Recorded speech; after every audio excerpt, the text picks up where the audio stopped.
నమస్తే welcome to 69 TV news నేను మానసారెడ్డి ఇక కుంభమేళాలో చూసుకున్నట్లయితే ఈ రోజు అక్కడ పుణ్యస్నానాలు ఆచరించడానికి వెళ్ళినప్పుడు తొక్కిసలాటలో కొంతమంది అయితే భక్తులు మరణించినట్టు తెలుస్తుంది మరి అక్కడ ఉత్తరప్రదేశ్లోని ప్రయాగ్రాజ్లో జరుగుతున్న మహా కుంభమేళాలో తొక్కిసలాట జరిగి 20 మంది అయితే భక్తులు మృతి చెందినట్టు కూడా తెలుస్తుంది మరి మృతుల సంఖ్య మరింత పెరిగే అవకాశం కూడా ఉందని చెబుతున్నారు నేడు మౌని అమావాస్యను కూడా పురస్కరించుకొని సంగమం వద్ద అయితే స్నానాలు ఆచరించేందుకు భక్తులు అయితే పెద్ద సంఖ్యలో తరలి వస్తున్నట్టు కూడా తెలుస్తుంది మరి ఈ క్రమంలోనే బారికేడ్లు విరిగిపోవడంతో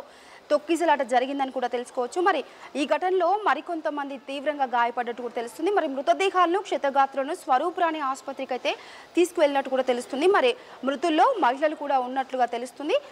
ప్రమాదం జరిగిన వెంటనే దాదాపుగా 70 అంబులెన్సులు కూడా అక్కడ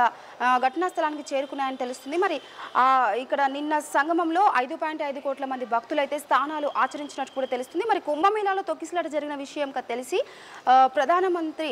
నరేంద్ర మోదీ కూడా ఈ ఘటనపై ఆరా తీసినట్టు కూడా తెలుస్తుంది మరి ముఖ్యమంత్రి యోగి ఆదిత్యనాథ్కు ఫోన్ చేసి మరి వివరాలు అడిగి తెలుసుకున్నట్టు కూడా తెలుస్తుంది కాగా తొక్కిసలాట నేపథ్యంలో 13 అఖాడాలు మౌని అమావాస్య అమృత స్థానాలను కూడా రద్దు చేసినట్టు కూడా తెలుస్తుంది ఇక ఎక్కువగా ఉండటంతో ఇక్కడ జన సమూహం ఎక్కువగా ఉండటంతో ఈ నిర్ణయం కూడా తీసుకున్నట్లు అఖాడా పరిషత్ అధ్యక్షుడు రవీంద్రపురి కూడా తెలిపినట్టు కూడా తెలుస్తుంది ఇక ఈ కుంభమేళాలో ఈ మృతుల సంఖ్య దీంతో పాటు తొక్కిసలాటలో జరిగిన ఈ తొక్కిసలాటలో చాలా మంది భక్తులైతే గాయపడ్డట్టు తెలుస్తుంది కెమెరామెన్ హనుమంతుతో reporter Manasa Reddy from 69 TV news.